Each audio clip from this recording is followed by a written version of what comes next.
Hello, everyone. I'm Cheri and I'm here with jonely and we are here at Tier 1 Interventions, and we are so glad to have you here today. Jonely and I are going to talk to you a little bit about this thing called a pizza problem. Absolutely. We have a good bit of content today that we're going to roll out to you. We're going to lay some foundation, though, and define what is Tier 1 intervention. We want every kid, regardless of ability, deficit, struggle, we want them to experience whole classroom, regular general instruction, which we're going to call Tier 1. Tier 1 is whole classroom, regular classroom.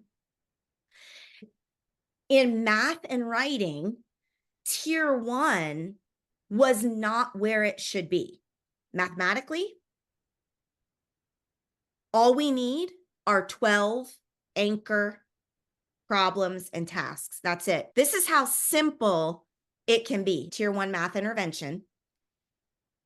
Every standard from preschool through high school, every standard boils down to 12 what I call reference tasks. Reference tasks are math problems, situations, tasks, experiences, exercises that are named, that are frequently given to students at every grade level and frequently throughout one grade level. So the 12 tasks are exactly the same, no matter the grade level, no matter the age level, no matter the ability level. And they are differentiated enough, inclusive enough, accessible enough that any one task will meet the needs of all students in the same classroom at the same time. And as a reference task, we bring these problems up every month or every 3 weeks or at a frequency level so that kids get more interaction with the same task again and again. So that when we're teaching our content, when we're teaching our textbook, when we're teaching regular math lessons, we can refer to, hence the name reference, these reference tasks to make connections. And we use these reference tasks as our math intervention tool. With all students at all grade levels know and have experienced each of these 12 tasks at some point in their preschool through high school career, I can then use these reference tasks at the Tier 2 and Tier 3 level to provide intervention. You don't need to worry about what they are, but bottom line, mathematics comes down to these 12 tasks, all preschool through high school mathematics. And they are pizza problem, 120 chart, paper folding, making rectangles, quick dots, locker problem, Jesse and Kay, geoboard, candy problem, paint problem, staircase, and function machine. I would use these reference tasks as intervention and extension to meet all levels of my students within the regular classroom, within Tier 1, and all students would be able to get the math needs that they needed through each of these tasks. What we're going to do is only focus on one of these reference tasks, and that is the pizza problem. The pizza problem is a company makes square pizzas. That's it. And that's the beauty of a reference task.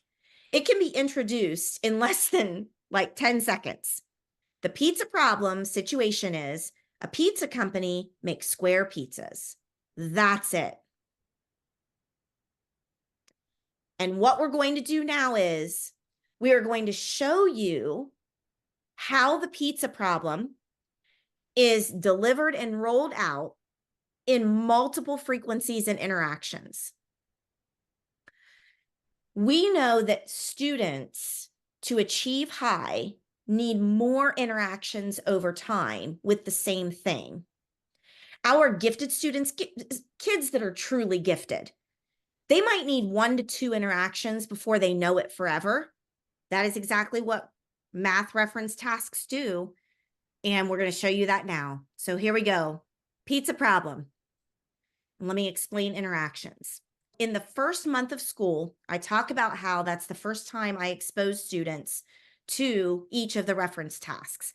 Now, let's say you're listening to this and it's February and you're like, I guess I have to wait till next year. No, math in a month can happen at any time during the school year. Don't wait till the beginning of the year to have interaction one. As a matter of fact, some of us teachers will do interaction one in April or May because testing is over. We're ready to engage kids and just keep them busy for the last month of school. Interaction one can happen at any time of the year. Don't misunderstand that. Interaction one means I'm going to introduce whatever reference task it is. Today, it's the pizza problem.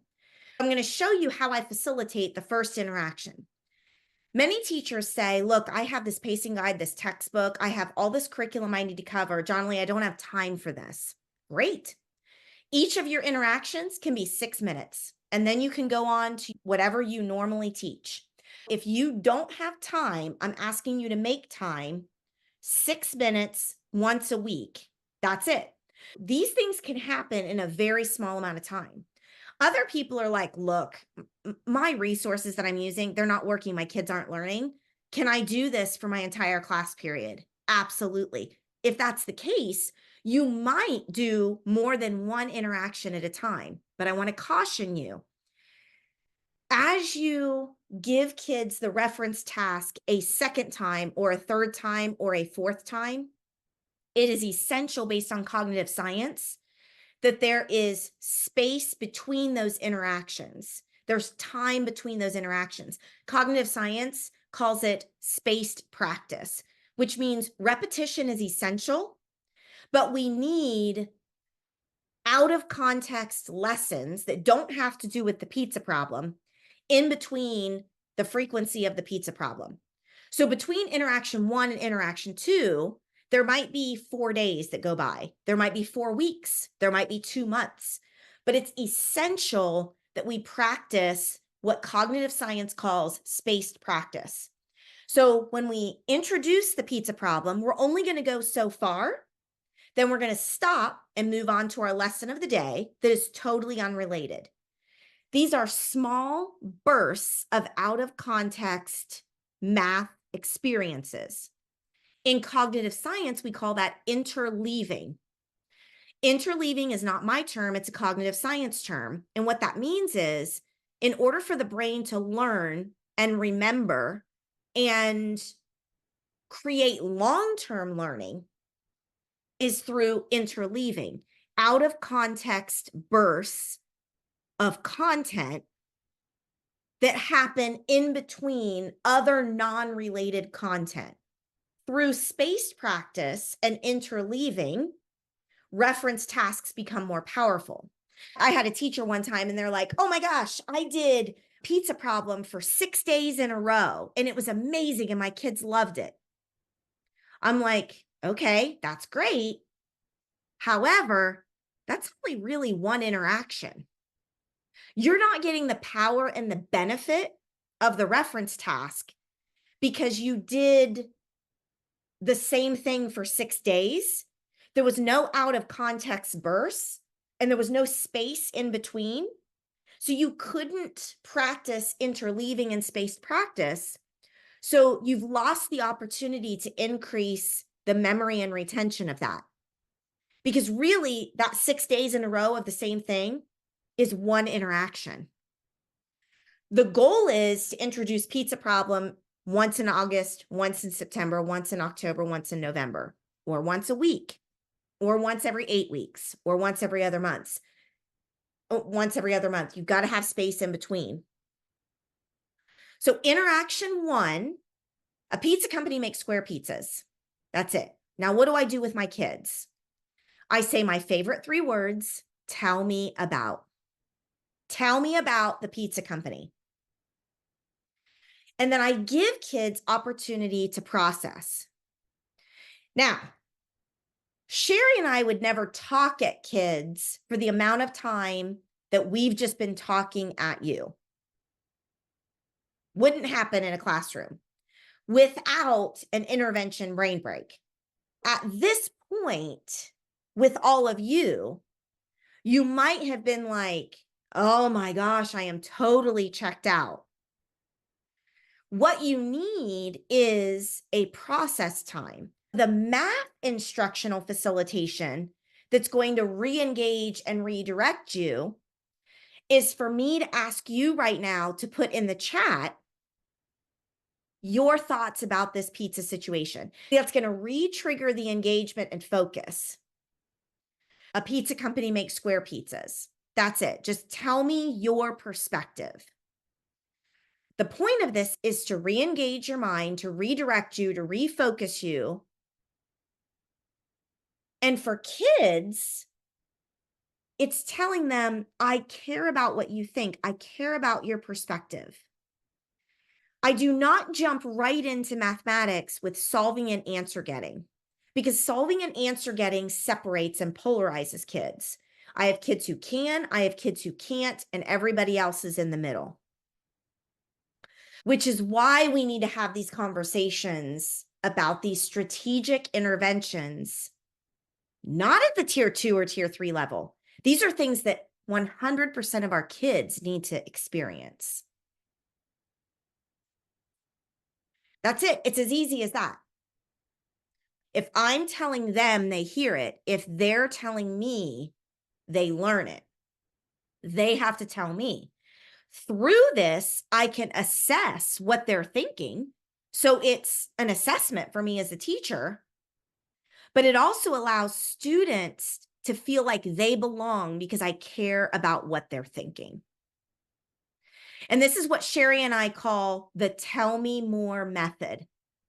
If we ended this training right now and you walked away with only tell me about, tell me more, and practice that daily in your regular math classroom, that in and of itself would increase memory, retention, and motivation, focus, and engagement for our students. Now, there's more to it. It's got a lot of components. This strategy right here that doesn't take a lot of planning time is the number one strategy to do multiple things for our students. I'm asking them what they think about the pizza problem company. I could ask some additional questions. Sometimes what I'll ask in the first interaction with kids is, what are squares? Here's what's important in the first interaction of any reference tasks. I'm not confirming or denying their answers. If they say to me, squares have 5 sides, part of reference tasks means that I, as a teacher, have to be diligent on how I respond. How do I respond to a wrong answer? And how do I respond to a correct answer? The answer to that is the same way. If a student says, squares have 5 sides, I'll say, tell me more about that. Do you see how we're going right back to that strategy? If I tell them my opinion, they hear it, but they don't learn it. I always go back to tell me more about that. Now, in the meantime, some other student's going to pipe in and be like, don't have 5 sides, they have 4 sides. How am I going to respond as a teacher? Tell me more about that. The best strategy we could use as a facilitation technique, not just for tier 1, but for a regular classroom teacher, is many times in mathematics, we want to practice not confirming or denying student responses. That practice alone will increase thinking, reasoning, and sense making, will increase and tap into the natural creativity that Cheri was talking about. Our ADHD students thrive on creativity, and typical traditional math classrooms hinder creativity. So by me not responding, confirming or denying student accuracies or inaccuracies, by me responding the same way to correct and incorrect answers or thoughts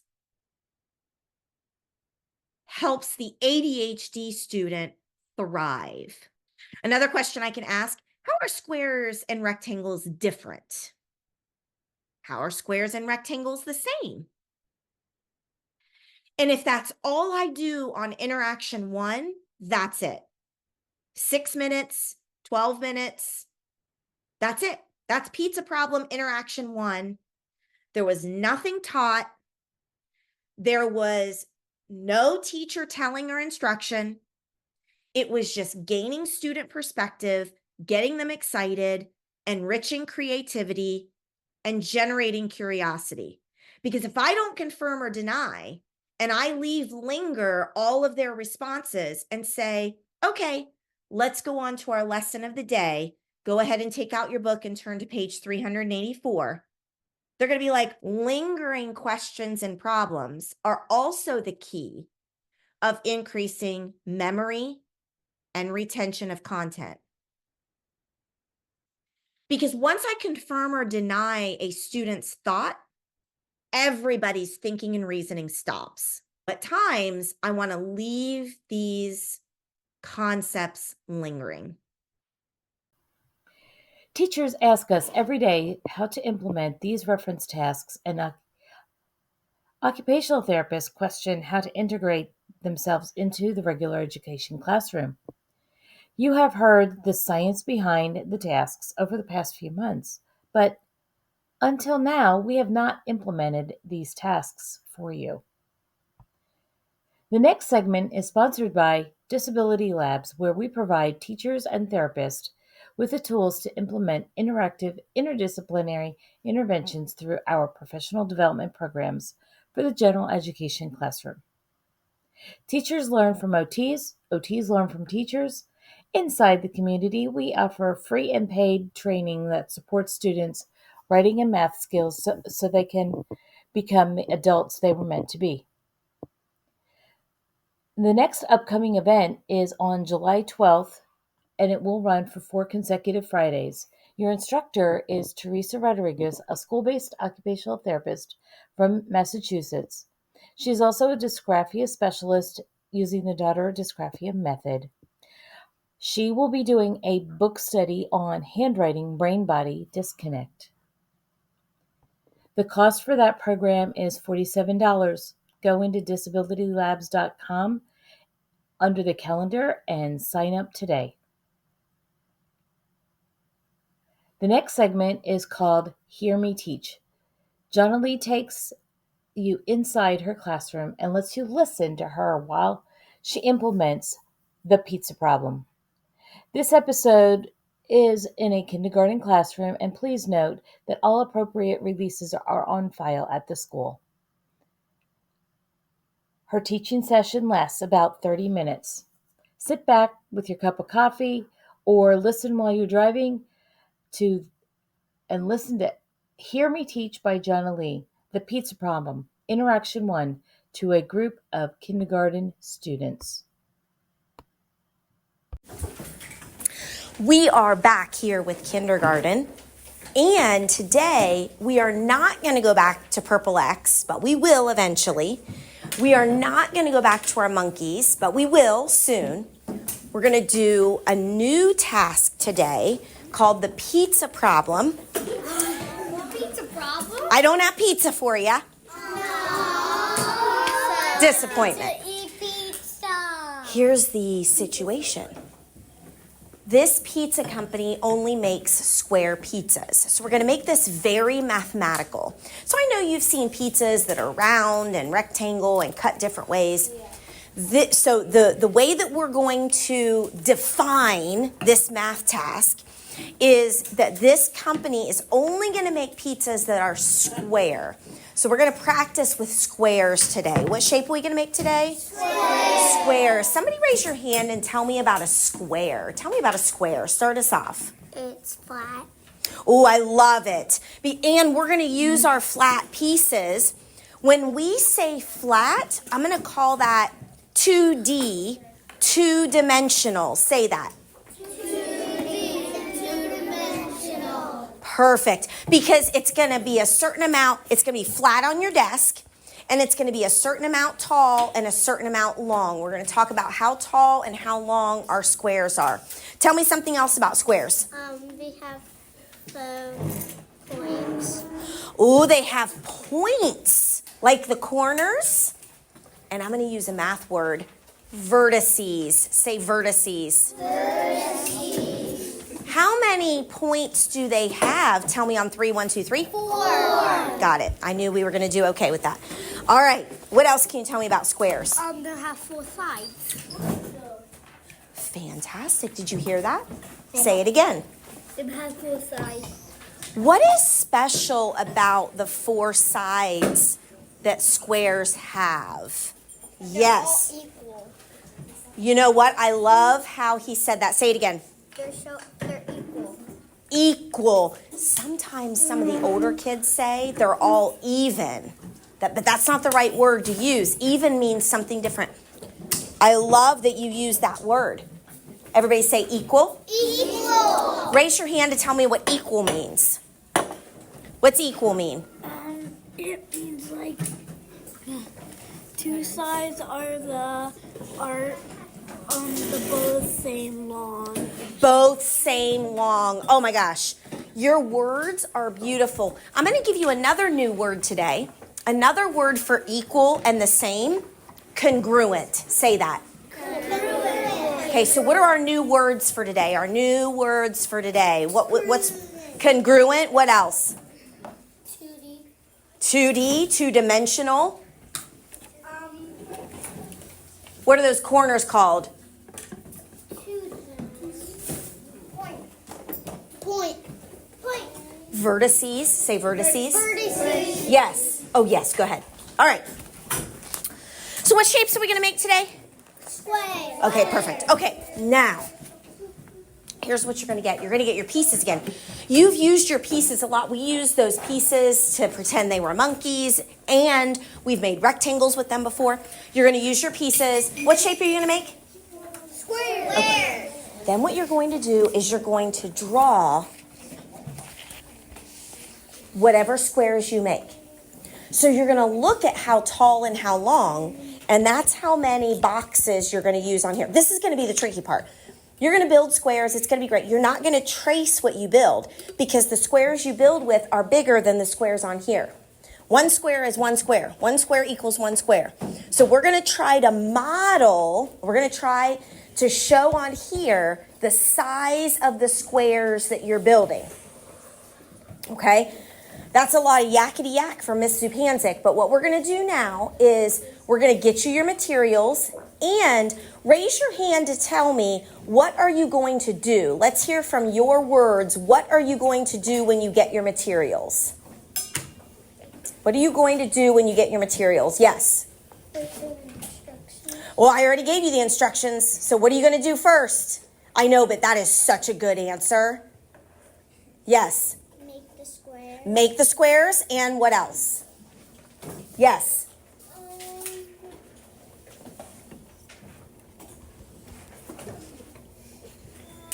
Yeah. Measure the squares. Well, technically, yes. And then what? Yes. Draw it on there. Very good. Okay, here we go. We're going to get you your paper. First things first, put your name on the paper when you get it.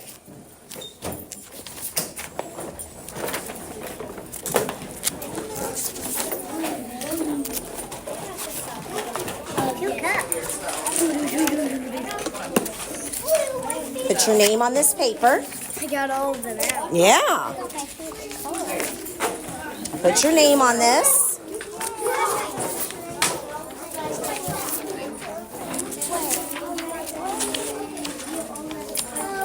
Put your name on this. Stephen, you need to turn around. This is not how you sit here. Put your name on this. Put your name on this. Friends, you're each going to get a paper. You're going to put your name on that. Go ahead and put your name on this paper. Are we gonna do it on the back? What do you think? Sure.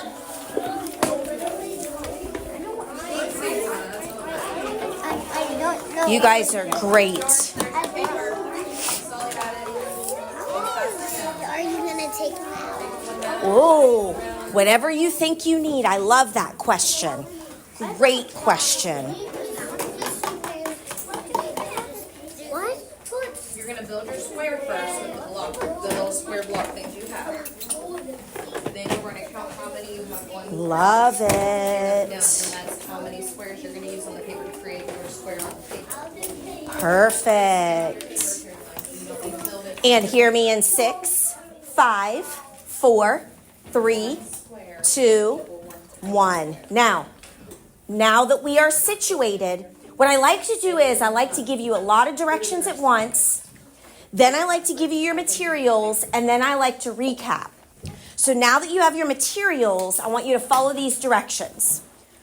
Put your pieces on your desk surface and put your name on your paper.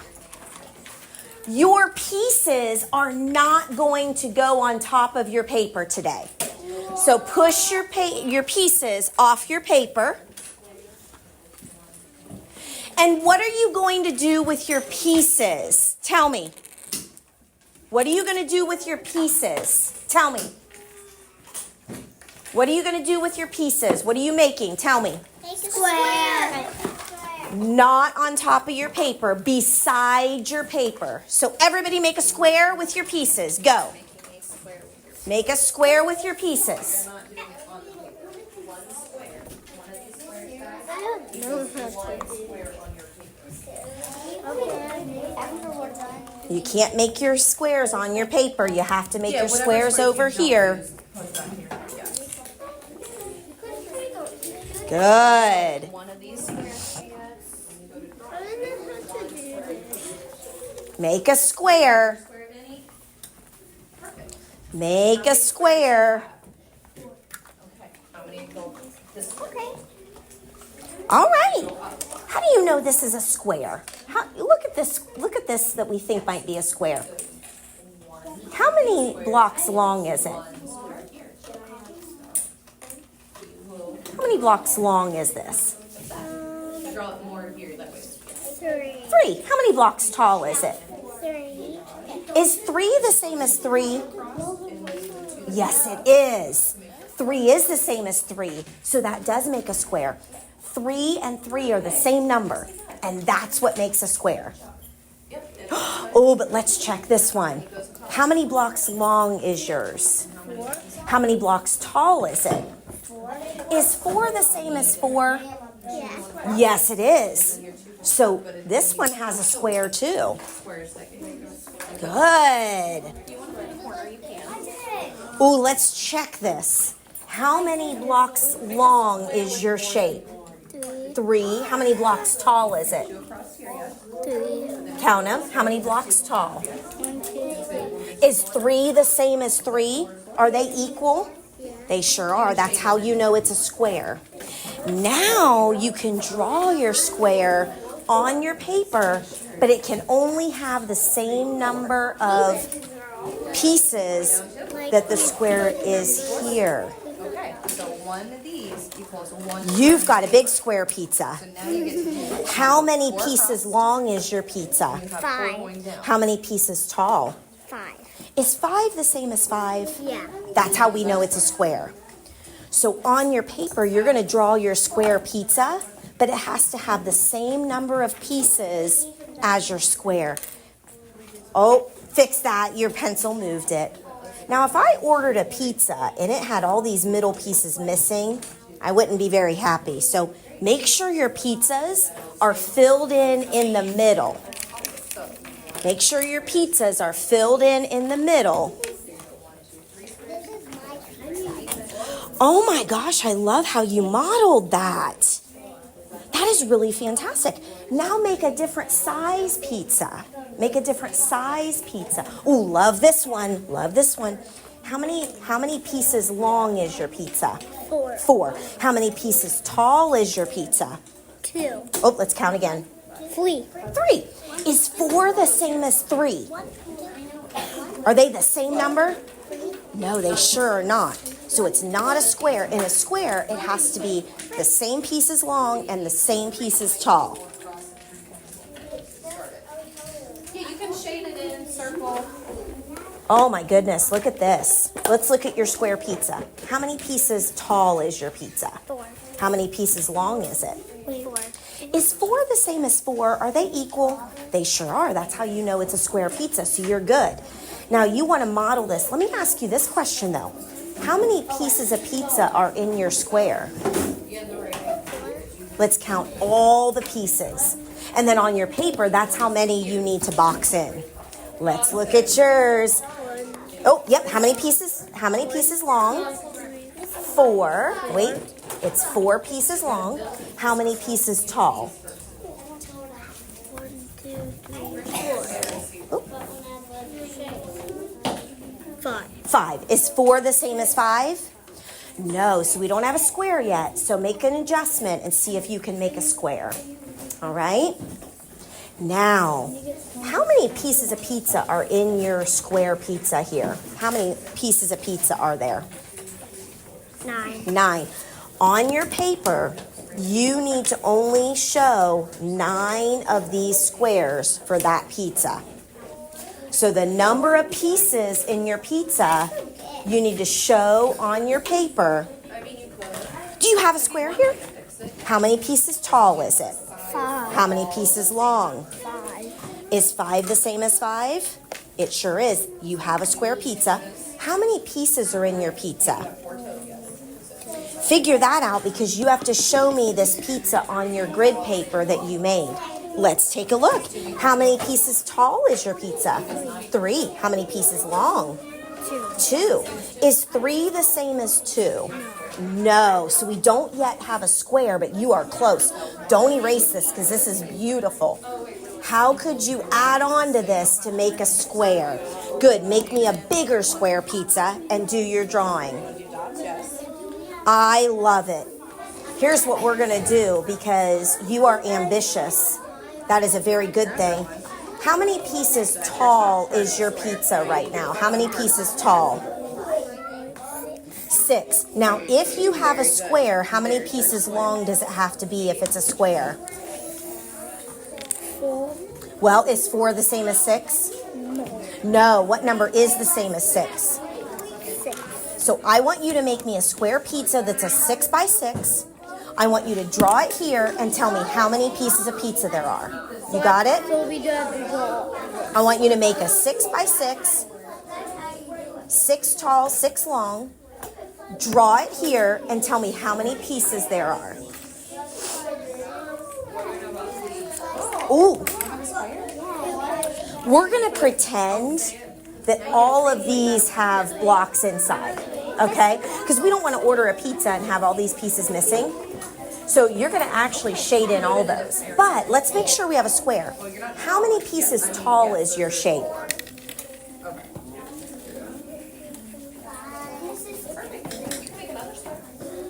7. Let's try again. Ready? 2, 3, 4, 5, 6. 6. How many pieces long is your square? 1, 2, 3, 4, 5. Count them again. 1, 2, 3, 4, 5. So your shape is 6 pieces tall and 6 pieces long. Is 6 the same as 6? Are those two numbers equal and the same? Bless you. Yeah. They sure are. So you know you have a square. Shade those in and then write the number of pieces in your square. Write the number of pieces of pizza that you have. Hello, I love this. Is a great model of this. Beautiful. Let's check your shape. How many pieces of pizza long is your shape? 4. 4. How many pieces tall is it? 7. Is 4 the same as 7? So we don't have a square, but don't erase this. Don't erase this because this is a rectangle pizza, a 4 by 7, and I love it. And we could count how many pieces. But change this so that it's a square. Make me a bigger square and draw it. Awesome. Back with me in 5, 3, 1. You all are fantastic. So let's regroup for a moment. We are discovering well. See, I like you guys to just try to figure things out, and this is beautiful. You're making square pizzas. You're showing how many pieces in your square pizzas on your grid paper. Once you make one, then you're going to make a different size. And then you're going to make a different size. And then you're going to make a different size. 4, 5, 6, 7. But what shapes do they have to be? Squares. Very good. I want you to keep going. And I want you to draw as many squares as you can. Go ahead. Keep working. I don't think I can. How do you know that's a square? Because it has 4. Is this It has 4 sides. How many pieces tall is your square pizza? 5. 5. How many pieces long is it? 5. Is 5 the same as 5? Yeah. It sure is. And you got it right there modeled, and I love it. How many pieces of pizza is in that 5 by 5 pizza? Figure that out and write it down. Where's your square? Build your square for me. Good. Check how. I want you to count how many pieces there are in there. Write it down. Look at mine. Good. You drew that. Now make me a bigger square. 6.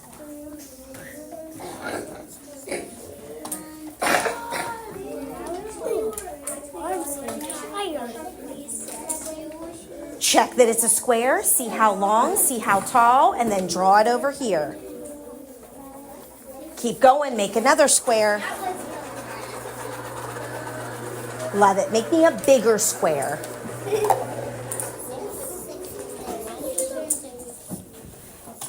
Good. How many pieces long is your pizza? 2. 2. How many pieces tall is it? 6. 7. Are those numbers the same? Yeah. Is 2 the same as 7? No. No, so you got to rework this because it has to be the same number of pieces long and the same tall. Love it. Model this right there. Good. You are going to draw this right here. However many squares is what you're going to mark over here. Good work. Did you get me a square? Good. Okay, here we go. How many pieces tall is your pizza? That one more. That one has 3. 4. How many pieces long is it? Oh, let's count again. Is 4 the same as 6? She's doing it. So it's not a square. Readjust this, and it has to be the same pieces tall and the same pieces long. Okay?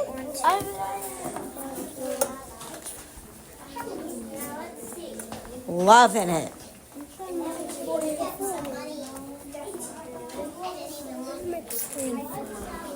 I love this. This is really great. Did you make me a square? Make me a different size square and draw it. Make me a different size square and draw it. Good. Good. Now model this one over here. How many pieces of pizza do you have in your square pizza? 3 and 3. Let's check. Let's count all of them. 1, 2, 3. 1, 2, 3. 1, 2, 3. Oh, how much are 3 threes? That's a tricky one. Count all those pieces and then show that many pieces over here. Did you get a square, my girl? You're closer. I'm loving this. I'm loving this. Here's my question. What are all the number of pizzas that make squares? Let me ask it a different way. I want you to figure out how many pieces are in this pizza, and this pizza. There are certain numbers that always make squares. See if you can write those down. So 25 pieces. Write that down. Do you have one with 25 pieces? Check and see if you do, because she does. She's got. Now, what are all the numbers of pieces that I can make with square pizzas? I can make a square pizza with 25 pieces. Can I make a square pizza with 12 pieces? Yeah. Try it. Use 12 pieces and make a square. Use 12 pieces. I did 3 and 3. And is 3 and 3 the same? Yes. Yes, they are. How many pieces of pizza are in this pizza then? I have 37. 1, 2, 3. That looks like Roblox. 4, 5, 6, 7, 8, 9. 9 makes it, write that number 9 because they're trying to figure out what numbers make square pizzas. So if I order square pizzas from the restaurant, I want to know how many pieces I'm going to get in my pizzas. Okay? Good work, kid. Now make me a bigger one. Make a bigger one. This side of the room, especially my back row here, I want you to count how many pieces of pizza are in each of your square pizzas. So I want you to count how many pieces there are. Because what we're trying to figure out is, when we make these square pizzas, how many pieces do we get in each pizza? So check your first pizza there. How many pieces are in your first pizza there? Count them for me. Show me how you count them. 1, 2, 3. How many is that? I want you to do the same thing. Count how many pieces of pizza are in this square pizza. 8. So write that down. You could write it on top or beside. You sure could. This one's 16, and I'm going to write this one down. Okay. Write that down so you don't forget it. Because what we're trying to figure out over there is, when we order square pizzas, how many pieces are we going to get? So if we order a 3 tall and 3 long pizza, how many pieces will I get? And if I order a 2 tall and 2, if I order a 4 tall and a 4 long, how many pieces will I get?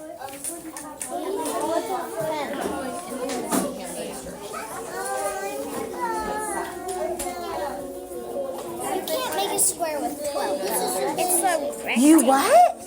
You can't make a square with 12 You can't? Why not? because there's 2 and 3. Now this is interesting. She's saying that I cannot order a square pizza with 12 pieces. What do you think about that? Because there's 3 on one side and 2 on the top. Huh. All right, friends, come on with me in 6, 5, 4, 3, 2. I love how you are working today. Really love it. Here's a question I'm going to leave you with. If